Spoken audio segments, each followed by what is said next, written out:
어제 구절 후반 딱 이어지는 장면이니까 예수님께서 예루살렘 성을 보고 오셨죠. 예. 자, 그 배경이 쭉 이어지는 게 뭐냐면 예수님이 새끼 나귀를 타고 예루살렘 성에 입성을 하였습니다. 근데 그 모습이 이제 겸손과 또 순종의 모습이었잖아요. 그때 사람들이 종려나무 가지를 배에 깔고 자기 겉옷을 또 이렇게 벗어서 주의 길을 예비하며 호산나 하고 외쳤습니다. 다윗의 자손이여 주의 이름 오시는 이여 하고 외쳤습니다. 근데 사실은 예수님의 승리 입성으로 우리가 믿음으로 보지만 사실 이 장면은 그렇게 좋은 장면이 아닙니다. 자, 지금은 6월절이죠. 6월절에 맞춰서 예수님이 이제 입성을 하시는 거예요. 근데 6월절에는 종려나무 가지를 흔들지 않습니다. 율법적으로 율법을 철저히 지키는 사람들인데 율법적으로 말씀대로 지키는 사람들이 6월절에는 종려나무를 흔들지 않죠. 초막절 와야 됩니다. 그러니까 예언적으로 보면 주님의 초림과 재림을 다 완성하는 분이시기 때문에 외치는 의미도 있겠다. 굳이 해석하면 그렇지만, 근데 이 당시에 이 백성들의 마음은 그게 아닙니다. 초막절이 아닙니다. 이 바로 유대 역사 가운데 마카비라는 사람이 있었죠. 로마에 대항하여 독립운동했던 뭐 김구 선생 뭐 이렇게 생각하시면 돼요. 민족에 큰 그 힘을 주었던 독립운동가, 혁명가 이렇게 볼 수 있습니다. 그가 잠시 힘을 길러서 이렇게 게릴라전을 치고 이렇게 해서 승리를 좀 했죠. 그래서 그 독립이 했긴 했지만 오래가지 못하고 다 진압되었습니다. 그때 이 백성들의 마음이 얼마나 실망이 됐겠습니까?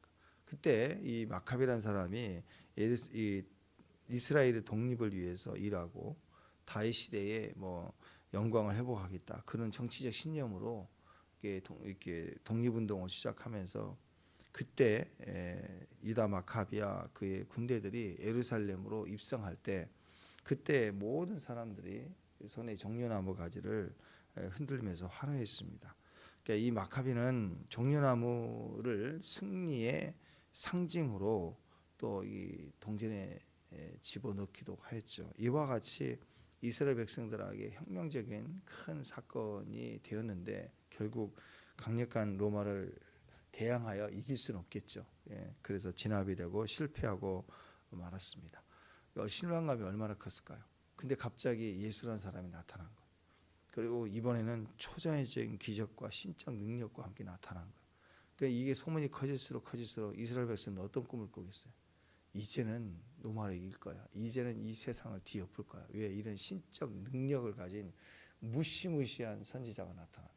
이제 유다는 다시 옛 영광을 회복할 거야 하고 이제 예수님이 승리 입성을 하시는 건데, 만약에 여기다가 어린 나귀를 타지 않고 큰 전차 비슷한 마차에 말을 또 몰아다가 싣고 타고 갔다가 어떤 일이 벌어지겠습니까? 손에 칼 들고 나와서 휘젓고 이제 일어나자 하고 막 그 분위기가 얼마나 정치적으로 커졌겠어요. 그 감당이 되겠어요? 그 안 되죠. 그리고 무엇보다도 예수님은 그런 사람이 아닙니다. 사람들이 원하는 마카비 같은 정치인이 돼서 이스라엘을 다시 독립시킬 독립투사를 원하는 그런 분이 아니세요, 예수님은. 그래서 전혀 다른 역할을 기대하고 환호하는 그들을 볼 때 그 환호를 받으며 들어가는 예수님의 마음이 기뻤을까요? 주님의 마음으로 오면 너무너무 무지한 거예요. 그리고 입성을 하시는, 지금 죽으러 가시는 가장 낮은 자의 모습으로 가시는 모습을 보고 그들은 정치적으로 이전에 볼 수 없었던 모든 기대를 다 심어서 어마어마하게 환호하며 이제는 유다의 시대다 하고 외치고 있는 그들의 모습. 이름은 호산나, 다윗의 자손이 다 좋아요. 혹시 우리가 교회 와서 외치는 게 그런 모습이 아닌지. 주님 왕이십니다. 위대하십니다. 찬양합니다. 하는데 본 마음은 뭐예요? 내가 이 사업 끝내야 됩니다. 이번에 합격해야 됩니다. 뭐 그런 거 아닐 수 있을까요? 그런 마음 혹시 없을까요? 그럴 때 주님 마음은 어떻게 되냐? 그러니까 주님 바로 보면서 무슨 마음을 가져? 예루살렘아 예루살렘아 하고 예루살렘 보면 통곡하시는 거예요. 너무너무 통곡하시죠. 너무너무 지금 이 마음이 아니거든요. 정치적으로 좀 잘 살아보고 새마을 운동하고 정치 운동하고 그렇게 기도하고 외쳤으면 탄핵도 안 돼야 되고 뭐 그런 얘기하는 분도 있잖아요. 그런 식으로 내 기대가 이루어져야 되는 거 아닌가요? 막 그렇게. 우리 좀 충격이지 않습니까? 그렇게 기도하고 외쳤는데 내 뜻대로 안 되면 그렇게 실망하고 무너지고 막 좌절하고 울고 불고 해야 되나요? 진짜 기도한 사람이라. 뭘 위해서 기도한 거예요? 십자가도 기도한다면 영광도 기도하고, 영광하다가 또 무너져도 기도의 힘이 우리를 지나가게 하고 그런 거 아니에요? 인생이? 그게 진짜 아닌가요?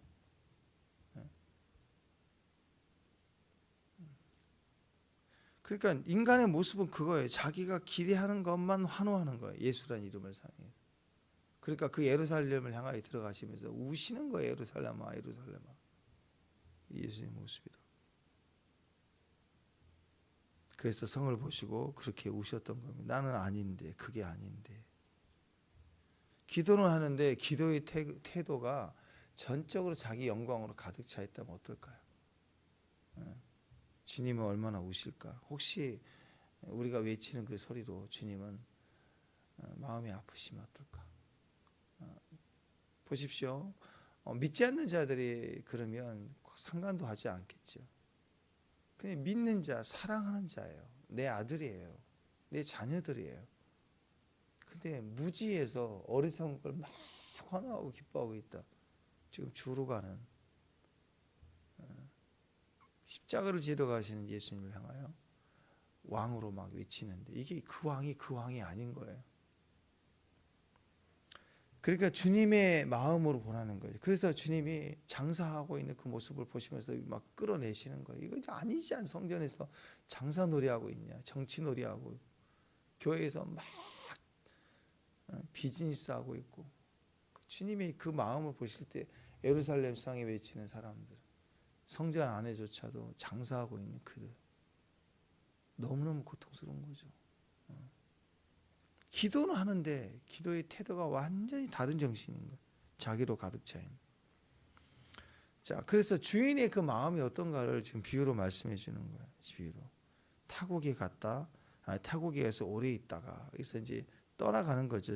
충분한 시간 동안 통제하지 않았다 그런 뜻입니다. 맡겼으니까, 믿고 맡겼으니까 통제할 필요가 없는 거죠.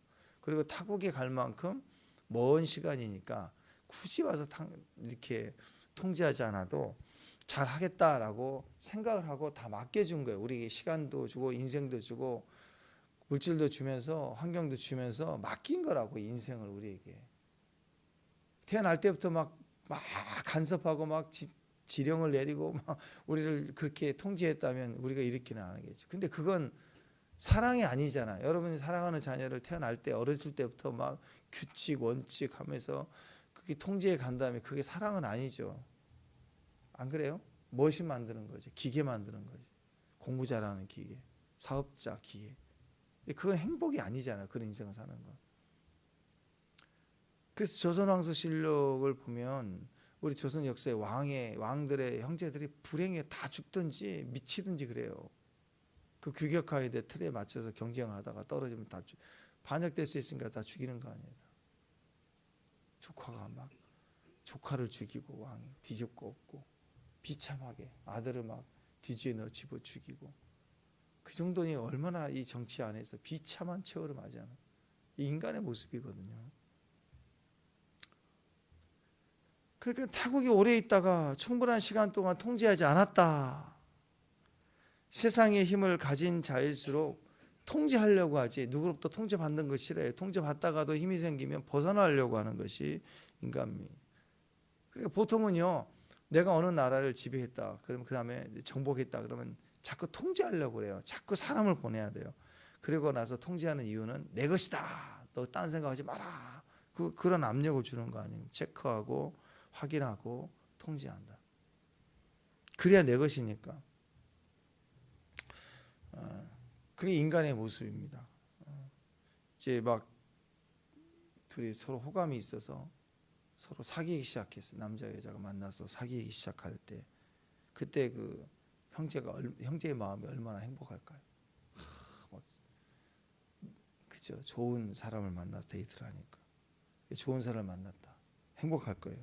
근데 둘이 막 이제 만나기 시작할 때부터 사실은 막 힘들어질 수 있습니다. 교제 중에 형제들이 사귀는 자매에 대한 순식간에 매력을 잃게 되는 시점이 언제인 줄 아세요? 잘 되는 케이스 말고 어려워지는 케이스. 거의 이 남자가 이제 내 남자다라고 여자들이 생각할 때부터 남자들은 그 여자에 대해서 매력을 잃기 시작합니다. 무슨 소리입니까? 자꾸 여자들은 남자들을 통제하려고 그래요.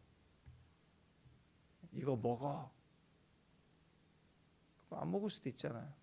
먹으면 나를 사랑하는 거고 먹지 않으면 나를 사랑하는 게 아니야 라고 생각하는 거예요. 상대가 원하는 걸 먹으라는 게 아니라 내가 말하는 걸 먹어야 된다라고 생각하면서 그 왜 그러냐면 내면의 깊은 곳에는 내가 통제하겠다는 뜻이에요. 그러니까 사랑이라는 이름으로 만났는데 어느 순간부터 자꾸 점검하고 확인하고 물어보고 그게 다 통제하려고 하는 거거든요. 이거 계속되면 남자들은 힘들어집니다. 점점. 그러다가 100% 오래 못 갑니다. 점점 싸워지는 이유가 거기 있어요. 연락 왜 자주 안 하냐, 그래 시간이 없었냐, 자꾸 얘기하는 게 피곤해지고 힘들어지는 이유가 되는 거죠. 근데 그 배경은 뭐냐? 자꾸 상처를 주는 말, 행동, 그것보다는 그 배경의 뿌리가 뭐냐? 통제하려는 의도가 보일 때부터 이제 무너지기 시작하는. 더 깊은 관계로, 더 사귐의 관계로 가고 싶은데 그럴수록 자꾸 통제하려는 의도가 있다 그러면 거기는 굉장히 불편해지고 어려워지기 시작합니다. 사랑이란 이름 안에 통제하려고. 만약에 우리가 예수님 믿기 시작하는데 예수님이 성령을 통해서 우리에게 막 통제하려고 하신다. 예배 때마다, 기도 때마다 막 점점 힘들어질 거예요. 사랑은 힘과 반비례한다라고 하잖아요. 힘을 발휘하려고 하면 할수록 힘을 사용하려고 하면 사랑의 관계는 깨지게 되어 있습니다. 힘을 내려놔야 돼요. 그래서 미녀와 야수 아니에요? 미녀 앞에 어마어마한 야수도 힘을 내려놓게 되는 거예요. 무기를 내려놓게 되는 거예요. 힘을 발휘하려고 하면 관계는 깨지게 됩니다. 사랑하려면 힘을 빼야 됩니다. 포도원 주인이 하나님이잖아요. 근데 하나님은 믿고 맡기는 것에 대해서 통제하려고 하지 않습니다. 하나님 우리 인생에 우리를 통제할 생각이 없으세요. 하나님 나라가 통치, 그 속에 우리가 그 즐거움 속에 참여하는 거죠. 그렇죠? 통제란 이름을 가지지 말고 서로가 사랑하여 서로가 사랑하면 통제하고 확인하고 점검하는 것보다 훨씬 더 아름다운 일들이 일어나요. 믿고 맡기니까, 서로가 맡기니까. 운전할 때 남자들이 제일 힘들어하는 거 아니에요? 보통 그런 분들이 없지만 그런 분들 가끔씩 있어요. 여자분들 운전을 하기 시작하니까 이제 옆에서 이리 가 저리 가. 그 남자가 너무너무 헷갈려요. 왜냐하면 남편들은 내비게이션도 봐야지, 자기가 아는 길이 있지. 자꾸 옆에서 이 길 가 저 길 가 그러면 이게 세 개가 부딪히니까 머리가 좀 하나밖에 없어요. 남자들은. 그렇지 않아도 세상 사람에서 머리가 빠지는데 그 앉아있으면 얼마나 머리가 빠지겠어요. 자동차 시트에 보면 엄청 빠져 있거든요. 왜 그럴까? 자꾸 옆에서 이 길 가 저 길 가 이리 가야지. 자꾸 한섭해요. 그래서 아니 이 길이 맞는데 그러면 아니 내가 가라고 그랬잖아. 그거예요. 왜 내비가 가라는 길로 안 가? 내비도 필요 없어. 내 말이 법이야. 해가지고 이거 해라 저거 해라. 길까지 통제하는 분도 봤어요. 제가.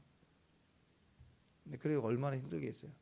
특히 남자들 운전할 때 자기 세상이 가치를 느끼거든요. 이렇게 운전하고 조종하고. 근데 거기에 막 자꾸 간섭을 하고 하면 이 기질 자체가 결국 무너지게 되는 거예요. 사람은 그런 모습이에요.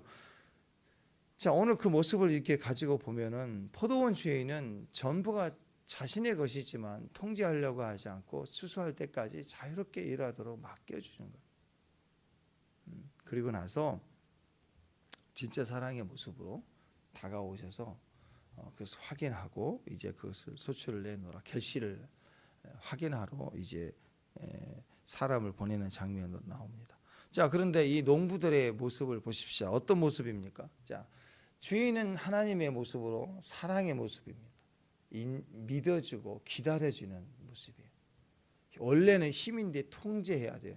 그렇죠? 막 관리하고 더 조여가야 되고, 그렇죠? 그게 이제 통제하는 것이 통치자의 원리인 거예요.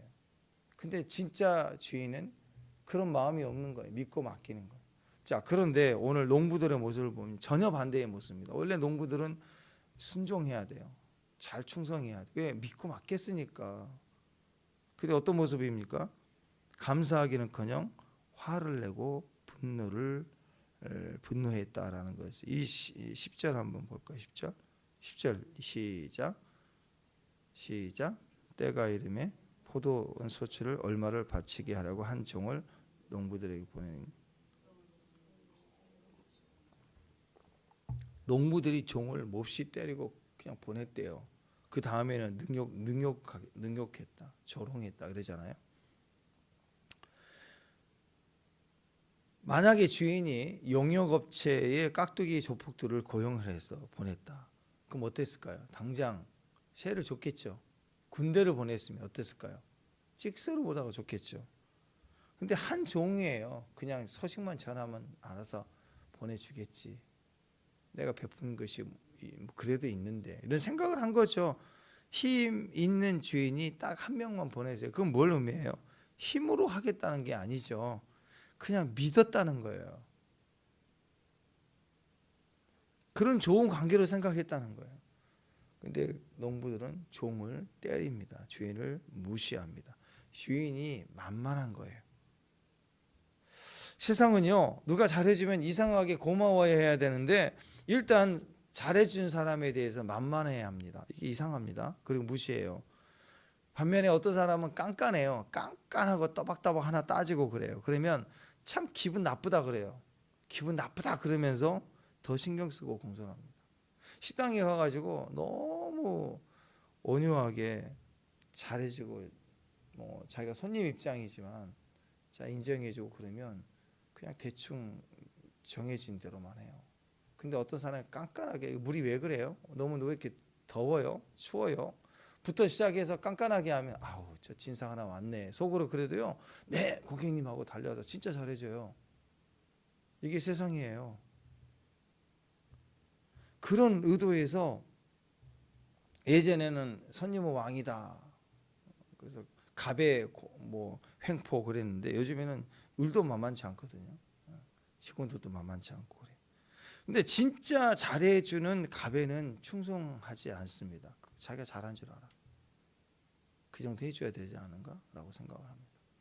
그리고는 나쁜 사람, 바보같이 엉뚱한 데 가가지고는 나쁜 사람에게는 질질 끌려가요. 사람이 이상합니다. 그래서 좋은 사람은 항상 어떻게 보면 무시를 당하는 것 같고, 깐깐하고 나쁘고 막 소리 지르는 사람은 대접받는 그런 상황이 점점 돼가요. 그래서 우리 사회의 그 어둠이기도 하지만 늘 느끼는 것 중에 하나지만 대표적인 사소한 예 중에 하나가 단골 아닌가요? 단골. 여러분 단골은요, 우리 생각에는 단골은 잘해줘야 되잖아요. 내 단골 고객이 너무 잘해주면 고맙다고. 근데 사실 그런가요? 한번 생각해 보세요. 우리는 단골이니까 잘해줄 거라고 생각하는 거 우리 생각입니다. 미장원도 계속 가보세요. 친해집니다. 그러면 새로운 손님 오면은 잠깐 기다려. 말도 어느 순간도 까요. 대충 하고 다음에 또 와. 막 이렇게 하고. 또 이상하다. 어느 순간부터 말투 하나도 쉽게 하고 또 단골에게 싸게 주지도 않아요, 사실은. 그래서 그게 아픈 거죠. 그렇게 사업을 못하는 사람들이 다 그렇게 하는 거예요. 친한 줄 아는데 그냥 새우깡 하나 더 사나 나눠 먹는 그게 단골이 하나도 못지. 근데 사실은 가격 깎아주는 거 아니에요. 친한 우리가 다 가격을 깎겠다는 것도 아니겠지만 점점 단골은 이상하게 손해 보게 돼 있습니다. 그러면 안 돼요. 사업자가 사업을 잘하려면 단골일수록 존중하고 잘해야 돼. 세상보다 가족에게 더 잘해야죠. 그 마음은 그럼 내가 우리 가족을 내가 더 잘하지. 이렇게 말은 그렇게 하는데 그런데 그런 세상에서 안 하는 말투를 왜 집에서 툭툭 던지고 툭툭 상처 주고 그러냐고. 세상에서 안 한 말투를 가지고. 그러니까 우리는 단골이라 생각하면 내가 통제한다, 내가 쉽다라고 생각하면 우리는 자꾸 이상의 행동을 하는 게 세상입니다. 그렇게 가면 안 돼요. 오히려 더 존중해주고 사랑해주고. 이게 오늘 이 주인의 모습을 보시오. 왕의 모습은 더 힘 있는데 통제하려고 하지 않고 인정해주고 믿어주지 않습니까? 이게 믿음의 모습인 거예요. 근데 세상은요, 익숙해지고 편해지고 통제 안 하면 내가 잘한 줄 알아요. 내가 잘난 줄 안다는 거예요. 세상은 자꾸 그런 모습으로 가고 뭘 생각하냐면 내 수고에만 집착해요. 여러분 생각해 보세요. 이 농부들이 왜 화가 나 있죠 지금? 화가 나 있는 이유가 뭐예요? 없어요. 딱 한 가지밖에 없어요. 자기들이 수고했다는 것만 생각하는 거예요. 그러니까 자기가 얼마나 힘들게 농사했느냐, 고생했느냐, 이것만 생각하는 거예요. 그래서 자기들의 공로가 생각나는 거예요. 그런데 그걸 달라고 하니까 뺏으러 온 것처럼 느끼는 거예요. 군대 갔으면 직선을 못 하는데 그것도 한 사람 보내니까 아주 그냥 분노를 쏟아내며 내 걸 네가 뺏어가 하며 막 하는 거예요. 왜 익숙한 모습 아닌가요? 저는 최근에 우리나라에 이런 노사분기 일어나는 거, 노동 문제가 점점 심해지고 선을 넘고 하는 모습들을 보면서 이건 아니지. 사업주, 창업주 이런 노력하는 사람들을 막 끌어내리고 막 분쟁하는 그 현장에 만약에 CEO가 거기에 대화하려고 혼자 갔으면 어떻게 할까요? 만약에 거기에 비서실장 최고 또 대변할 수 있는 대변 한 사람을 혼자 갔다면 어떻게 됐을까요? 저는 무시무시한 일이 일어날 거라고 생각해요. 그 무시무시한 막 들고 있는 그 사이에 혼자 보면 어떤 일이 될까요? 그런 비슷한 거 아닌가요? 근데 그들이 왜 그렇게 화가 나 있죠? 지금 트럼프 대통령의 그 미국 시장 지키기 위한 관세 정책 계속 발표되면서 온 세계가 지금 난리가 나잖아요. 우리나라 25% 때린다 그러면 난리 났습니다. 지금 여기 보니까 현대차 미국의 초대형 투자를 하겠다고 지금 발빠르게 지금 움직이고 있습니다. 겉으로는 미국 시장을 현대차가 지켜야 된다. 왜냐하면 팔 때마다 25% 때리면 얼마나 손해를 보겠어요. 그러니까 그 전에 그 관세 정책 피하기 위해서 사업가들이 막 바쁘게 움직이는 거예요. 방법은 그거예요. 트럼프가 이제 우리나라 안에 들어와서 미국 안에 들어와 공장을 짓고 일을 해라. 관세를 막 높이는 거예요. 기업들이 들어가라는 거예요. 그래야 미국 경제 사니까 힘으로 이제 이렇게 하는 거잖아요. 근데 겉으로 보기에는 제가 보기에는 미국 시장 이렇게 지켜야 된다. 그리고 관세 정책 피하기 위한 생존이다. 그래서 이제 삼성도 그렇고 지금 현대, 특히 이제 현대가 좀 빠르게 움직이는데 현대도 거기다 기업을 지금 세우겠다, 공장 짓겠다, 자 그렇게 얘기를 합니다. 근데 가만히 생각해 보면 지금 현대 노조 우리나라의 최고 수준 아닌가? 제가 보기에는 죄송합니다. 거기에 관계된 사람들을 욕하는 건 아니지만 제가 그 세상 기질을 얘기하는 거예요. 거의 미쳐 있는 사람 수준으로 기업을 막 힘들게 해요. 누가 사업하고 싶겠어요, 그러면? 뭘 더 휴가를 달라, 뭐 수당을 달라 이렇게 해갖고 올라가다가 나중에는 사업도 이렇게 해야 된다. 막 방향을 지정해 주려고 그러고 막 안 해버리려고 하고 어마어마하게 많은 혜택을 사실을 보고 있어요. 현대차 노조. 자기가 노동한 것에 대한 수고 또 보상의 적절한 수준에서 멈춰야 돼요. 같이 살아야죠. 근데 계속 그렇게 되면 사업주들은 기업 못해요. 그래서 외국 공장으로 자꾸 가는 거고 이번 기회가 어떻게 나쁘게 얘기하면 이유가 되는 거죠. 잘 됐다 싶어서 다 떠난다고 그러면 어떻게 돼요? 자기들 다 새 날라간다고 이제 거리 내앉게 돼요. 한국 공장 축소되겠죠.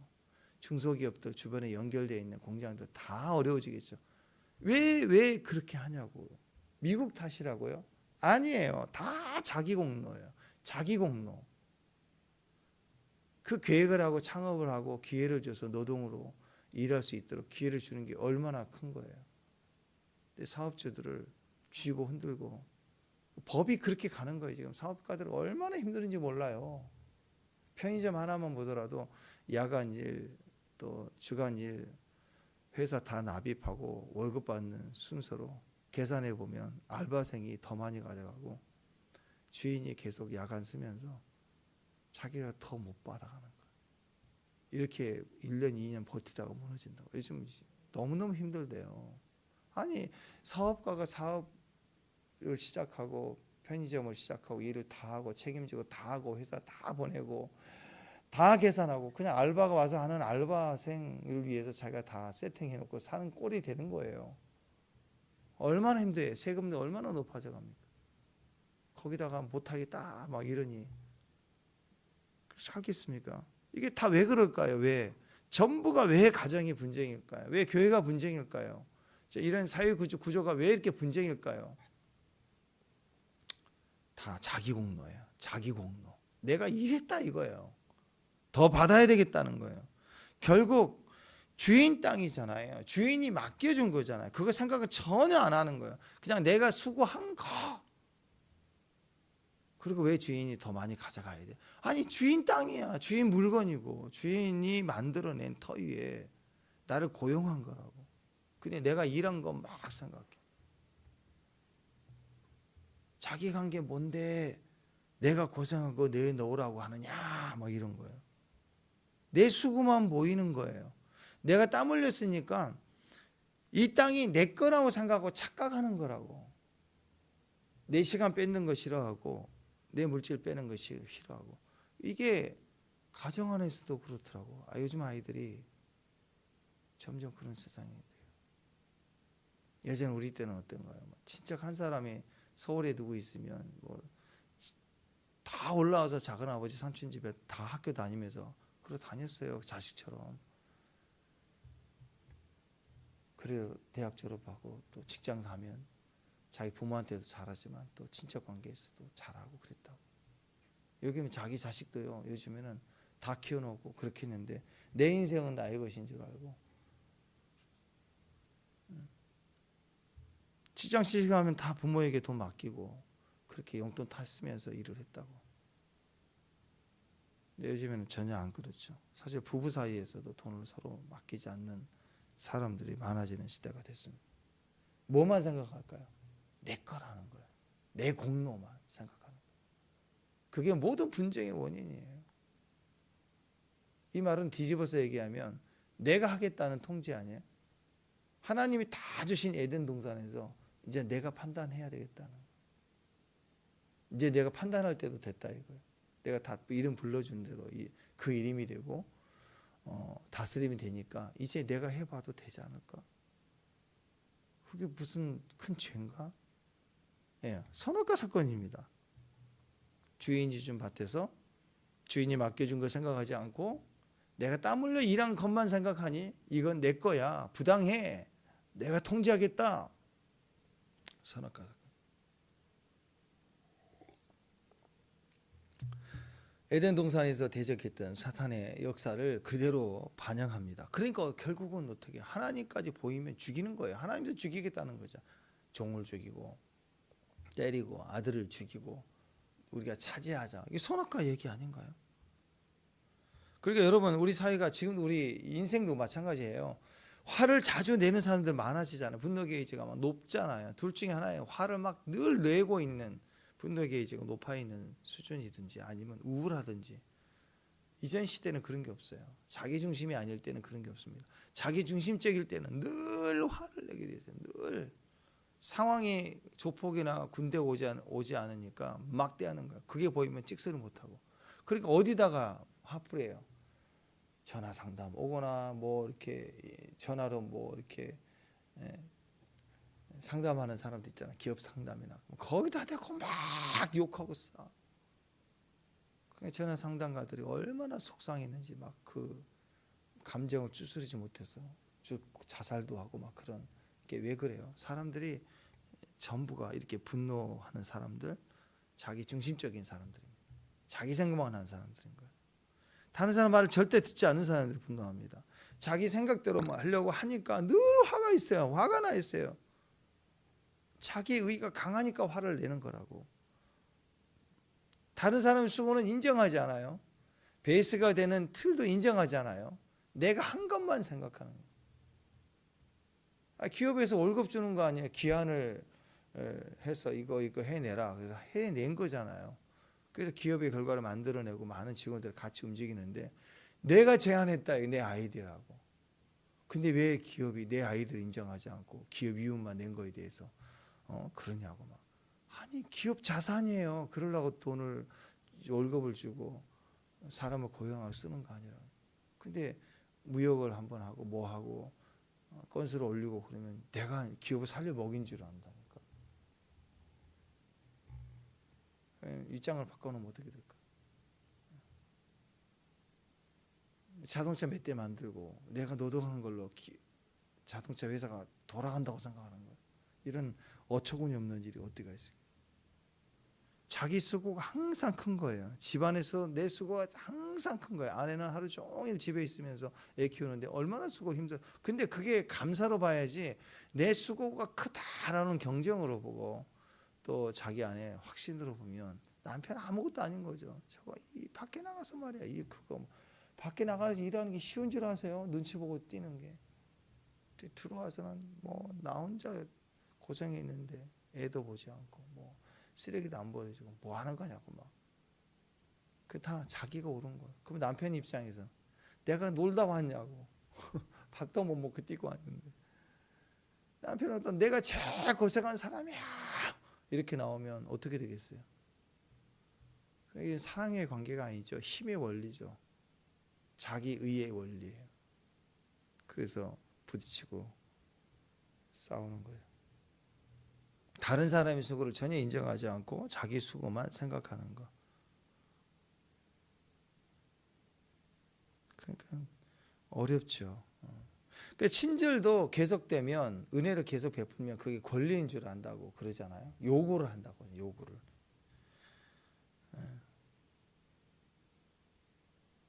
매일 어떤 사람에게 10만 원씩 준다고 그러면 너무너무 좋아하지만 시간이 갈수록 감사하지 않고 당연하게 생각하면 나중에 또 올려달라고 한다는 거예요. 나한테 10만 원을 누가 줘요? 근데 주는 것에 대해서 올려달라고 그런다고. 왜 나를? 근데 깎는데 5만 원 주겠다 그러면 무시한다고. 아니 어떤 분이 그랬대요. 그 유대인들 막 욕하잖아요. 막 유대인 회당 앞에 서가지고 막 매일 유대인을 회당에 모이는 때마다 막 욕을 하는 사람이 있어요. 어떻게 할 수가 없잖아요. 근데 그 랍비가 가가지고 10만 원 주면서 욕을 더 해달라고. 그랬더니 신난 거예요. 10만 원 받고 욕하니까. 그 다음날 90달러 주면서 100달러에서 90달러 주면서 욕을 하랬더니 또 줄여가기 시작했어요. 일주일 만에 1달러 주면서 팍 깎아가지고 1달러 주면서 욕을 하라고 했더니 화를 내더래요. 내가 1달러짜리냐고. 내가 안 하겠다고 그렇게 하더래요. 가치를 정해주다가 깎아버리니까 내가 이런 사람이냐고 하면서 안 하고 가더래. 그런 거 아니에요? 사람은 그래요.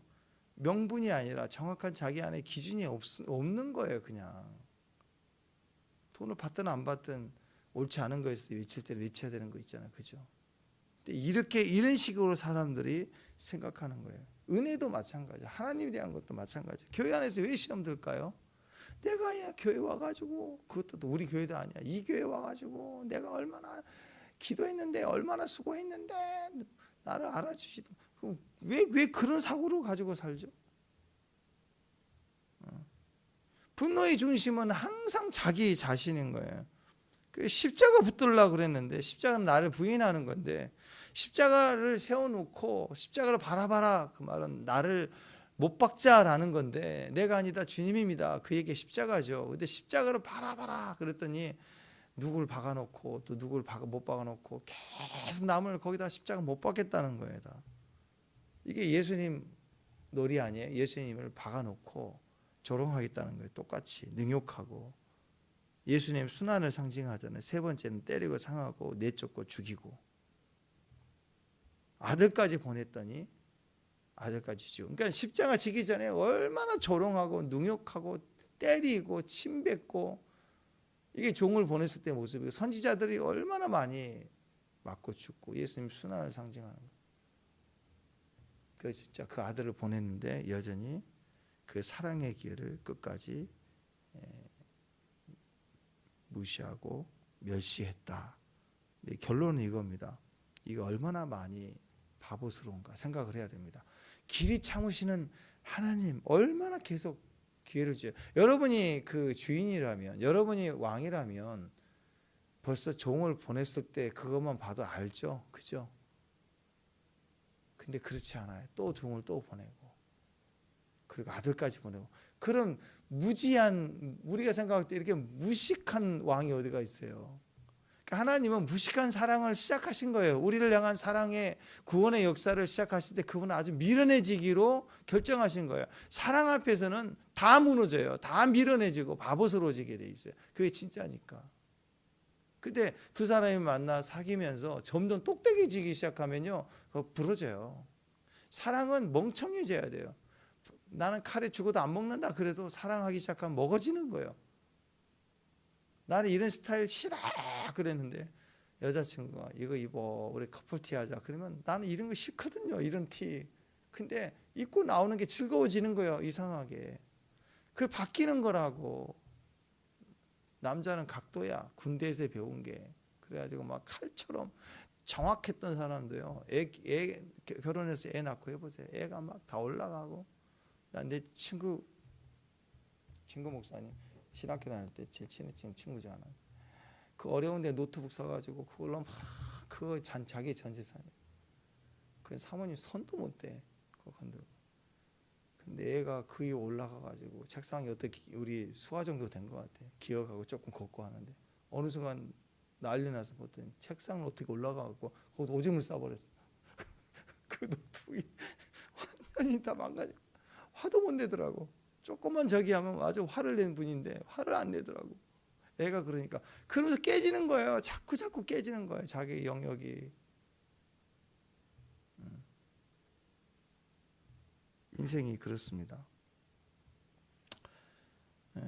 그러니까 미련해지고 어리석어지는 주인, 그게 하나님 마음인데 생각해 보세요. 이런데도 길이 참으시고 또 보내시고 또 보내실 정도의 주인이라면 어떤 분일까요? 우리에게 어마어마한 기회를 줄 수 있는 분 아니에요? 그분이 진짜니까. 그러니까 여러분, 계속해서 패역한 인간들을 위해서 자기 아들까지 마지막 기회로 내어주시는 분이 하나님이시라면 하나님을 사랑하고 충성한 자들에게는 얼마나 많은 기회와 가능성을 주시겠어요. 너무 고맙다고. 다른 정복자들과 달리 우리에게 맡겨주신 은혜가 너무 컸다고. 다 굶어 죽을 판인데 이렇게 맡겨주고 마음껏 일할 수 있도록 기회를 주셔서 너무 고맙다고. 그러면서 축제하고 초청을 해서 주인이 와달라고 한 번만 축제의 기회로 삼고, 그러면 계약서도 안 쓰고 막 더 늘려줄 거 아니에요. 더 농지를 더 주고 더 잘 살아봐라 하고. 여러분, 그게 인간의 마음이 아닌가요? 그렇지 않으면 생각해 보세요. 여러분이 한 10억 정도 있다 그러면 아직도 그런 생각을 가질걸요. 한 10억 정도 있다 그래도 돈도 어떻게 좀 더 벌어야 되는데 이걸로 어떻게 좀 더 돈을 벌까 하는 생각이 좀 생기지 않을까요? 만족하지는 않을 것 같아요. 근데 여러분이 지금 1000억 자산가예요. 근데 지금 나이가 60이에요. 그러면 어떻게 이 1000억을 굴려가지고 돈을 더 벌까, 그런 생각할까요? 몇 살은 안 될 것 같아요. 대부분은 이 1000억 정도 되면 이 일을 내가 할 수 있는 일은 돈을 더 버는 기업적 공격적 투자가 아니라 이걸 돈으로 누구에게 도움을 좀 줄 수 있는 일을 할 수 있는 게 뭘까를 생각하는 거죠. 그게 정상이라고 생각해요. 누구를 좀 도와줄까, 기회를 좀 마련해서 내가 이익으로 보는 것보다는 이유를 나눠서 세워줄 수 있는, 필요한 곳에 쓸 수 있는 것을 생각할 나이가 아닌가요? 더 벌려는 마음은 갖지 않는 게 정상 아닌가요? 그거예요. 그 주인의 마음이 그거라고. 충분히 있는 자인데 나눠주려고 할 텐데, 그 주인의 마음인데 얼마나 넓었으면 아들까지 내어서 줄까요? 그러니까 지금도 마찬가지입니다. 우리를 끝까지 기대해 주시고 맡겨주신 그 아들까지 주시는 분의 마음이 하나님이라면 지금 우리는 충성하고 순종해야 됩니다. 그 마음, 그러니까 진짜 종의 마음이에요. 진짜 종의 마음. 노예 아닙니다. 종과 노예는 달라요. 착각하지 마세요. 노예 아니에요. 종이에요. 이스라엘의 종은 희년입니다. 풀려날 수 있는 종이고 재산도 줄 수 있어요. 그리고 주인이 자신이 없으면, 자식이 없다면 그 종에게 다 맡기고 유산도 넘겨주는, 가문을 잇게 하는 것이 종의 위치입니다. 우리가 생각하는 노예 아닙니다. 근데 어떤 사람은 자기 노예인 줄 알아. 이 사람들은 노예인 줄 알아. 내가 노력했는데, 내가 수고했는데. 자기 노동만 생각하는 거. 어리석죠. 근데 그 주인의 마음을 보면 충성되게 나를 맡기고 여기고 나에게 맡겨주신 주인의 모습으로 본다면 우리는 어마어마한 인생의 기회가 된 거예요. 예수 믿고 은혜 받고 구원 받는 정도로 끝나지 않는 것입니다. 하나님의 큰 기회와 가능성이 얼마든지 저와 여러분의 삶에도 이렇게 남아 있는 거예요. 그러니까 수입이 있을 때 주님께 고백해 드리는 게 기회라고. 기회. 그걸 뺏는다라고 생각하지 말고 스스로. 그래서 교회는 회비가 아니라 헌금이라고. 크든 작든 헤아린 마음으로 인색하지 말고, 그것이 우리 안에 이 마지막 때 우리를, 가치를, 마귀가 이제는 우리를 정하는 거예요. 마귀가 너 $100 헌금이 아니에요. 회비를, 교회에 회비를 $100 $90 우리 가치를 떨어뜨리는 거라고. 우리를 왜 세상 놀이에 말려 들어가요? 세상이 $100 그러면 나는 $1000도 낼 수 있는 거라고. 왜 수입을 더 얻어서 더 하면 되잖아요. 왜 그런 생각을 안 하는 거예요? 더 많이 냈다.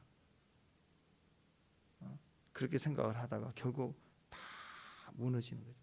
종의 마음은 나는 무익한 종입니다. 나는 우리가 해야 될 것을 하였을 뿐입니다. 이게 참된 종의 모습입니다. 이게 자유자예요. 종으로서의 자유. 우리는 피조물이라고. 우리가 절대 하나님이 아니라고요. 그래서 법 아래서의 자유예요. 질서 아래서의 자유라고. 종이라는 기준 속에 들어가 있는 참된 종의 가치관, 그게 즐거움입니다. 그 자유함, 거기서 받아들이는 거예요. 한국 사람이라는 거 받아들여야 돼요. 자꾸 피부와 이거 어떻게 하얗게 더 만들려고 그러고 다리를 더 길게 만들려고. 제발 그러지 마. 한국 사람은 한국 사람이에요. 그냥 얼만큼 백이 만들려고 그래 자기 얼굴을. 남자예요.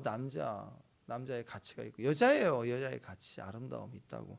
그걸 더 하려고 해야지. 자꾸 내가 남편인 거, 내가 아내인 거, 난 자식인 거, 우리 교회인 거, 이거 하나하나의 가치를 인정하고 그 속에 들어가 참된 위치를 잡는 거, 거기에 무한한 이전에 경험해보지 못했던 엄청난 즐거움과 축복이 있다고요.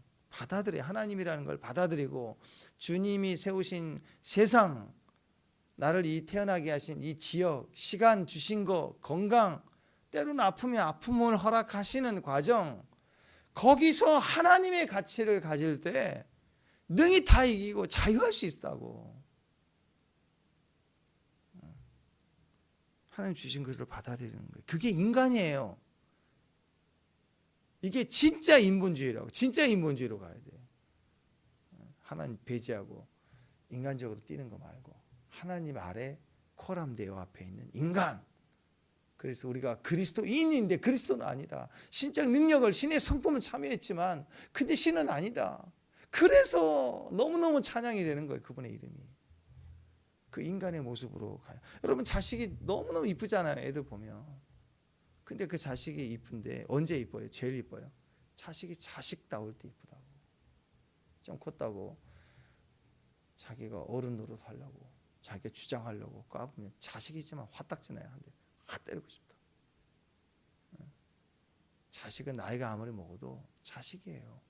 자식의 본의 모습을 보이는 게 기쁨 주는 거라고. 좀 컸다고 엄마는 몰라. 엄마 몰라. 내가 할게. 아니, 엄마가 뭘 몰라. 내가 할게. 내가. 엄마는 맨날 못해. 이리 와.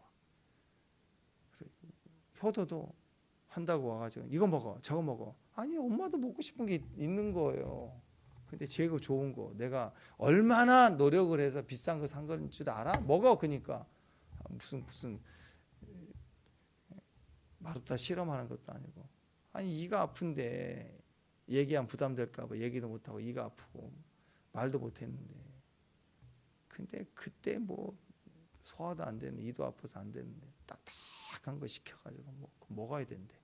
얼마나 내가 비싸게 이거 산 건지 알아? 그러면서 아니, 그래서 나중에서 얘기하면 왜 병원 또 안 갔어? 그러고 물론 속상한 마음이 있겠지만 좀 헤아려야죠, 주인의 마음을. 오늘 이 농부들이 주인의 마음만 헤아렸어도 더 큰 가능성과 기회를 얻었을 거라고. 내 수고, 내가 기도했으니까, 내가 땀 흘렸으니까 하고 나서는 이 마음, 이게 아프고 고통스러운 거예요. 그렇게 우리나라 노사분기 하다가 기업 다 뺏깁니다. 다 나갑니다. 거덜납니다. 정신 차려야 돼요. 지금 당장 이 트럼프 때문에 전 세계 난리인데, 대통령 부재고 장관 부재고 다 지금 탄핵돼가지고 이 나라가 뭘 결정할 게 없어요. 지금 기가 막히잖아요. 지금 딱 아다리가 맞네 지금. 그러니까 여러분, 우리가 생존할 수 있는 유일한 길은 하나님밖에 없습니다. 그럼 이 민족이 종의 의식을 가져야 돼요. 막 노예가 아닙니다. 참된 주님만을, 유일한 하나님만을 내 하나님으로 인정하는 우리 교회, 우리 가정, 주어진 직장, 이 세계상의 어떤 환난과 전쟁과 뭐 이런 일이 일어나도 내 주 하나님을 섬기는 마음으로 딱 돌아서는 진짜 참된 종의 의식. 말할 때마다 입에서 막 싼티 나는 거, 막 정치 얘기하면서 막 싸구려 얘기하는 사람 있죠. 막 무슨 이제 말만 하면 자꾸 공로 따지는 거. 아줌마들 막 공로 따지는 말, 남편 앞에 공로 따지고, 세상 나가서 막 공로 따지고, 불쌍하잖아요. 어떤 분이 얘기를 들으니까 태극기 들고 이렇게 나가신 할아버지, 요즘 젊은 애들이 싫어하잖아요. 태극기 부대. 저도 태극기 부대 그렇게 좋아하진 않아요. 근데 그 중심의 마음은 믿음의 영역을 떠나서 6.25 참전 용사로 살아왔던 할아버지 마음은 나라 생각하니까 그런 마음이겠죠. 안타깝죠. 그래서 이제 그 배지나 그걸 보면서 20대 대학생이 할아버지 6.25 참전하셨냐고 그랬더니, 할아버지가, 젊은 애들 딱 할아버지 싫어하잖아요. 그렇게 들고 다니는 거 싫어하잖아. 물론 가끔 보면 전철에 할아버지들 막 비켜!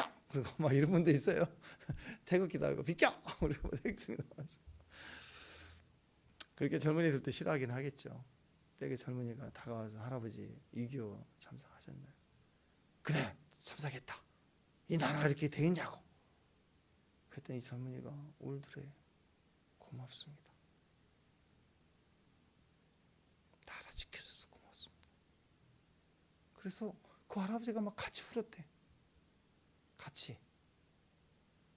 그렇죠? 가정도 그래야 되고 교회도 그래야 돼요. 같이 울어요. 가치관이 아니라고. 이게 종의 의식이라고. 아비 세대가 이루신 고난을 통하여 얻어진 이 땅의 축복, 대한민국 그냥 된 게 아니라고요. 그 속에서 우리 젊은 사람들이 어떻게 해야 되는지를 바라봐야 된다. 그래서 인정해주고, 그리고 같이 가는 거. 언제까지 막 미국이 얘기하고 중국이 얘기하면 거기에 막 같이 막 반응해요. 우린 중국 사람 아니에요. 미국 사람 아니에요. 근데 언제까지 짝퉁이에요, 짝퉁. 한국 사람의 이야기는 없고 미국 사람 얘기하는 사람하고 중국 사람 얘기하는 사람 가지고 싸우고 있다고. 그게 정치에 들어가 있고. 짝퉁으로 살지 말고, 그 싸구려 말 막 싼티나게 살지 말고, 내가 얼마나 기도했는지 아냐고. 교회 와서도 싸구려 신앙인, 내가 얼마나 헌신했는데, 내가 얼마나 금식했는데, 내가 얼마나 헌금도 하지도 않아요. 가만 보면. 근데 얼마나 했는데 막 이러고 있고, 참 너무너무 싼티나요. 하나님 앞에 우리는 싼티 내면 안 돼요. 무거워야 되고 믿음으로 승리할 수 있는 저와 여러분 됐으면 좋겠습니다. 오늘은 주님 앞에 주님의 마음으로 주어진 일들을 품어내는 하루가 됐으면 좋겠습니다.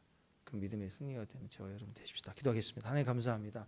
오늘 그냥 무조건 만사형통 내가 기도하면 다 되고 나는 승리해야 되고 그런 자리가 아니라, 내가 했던 공로가 아니라, 공로의 결과를 바라는 게 아니라 주님의 마음과 주님의 뜻대로 세워지는 축복의 하루가 될 수 있도록 주께서 도와주시고 인도해 주옵소서. 예수님 이름으로 기도합니다.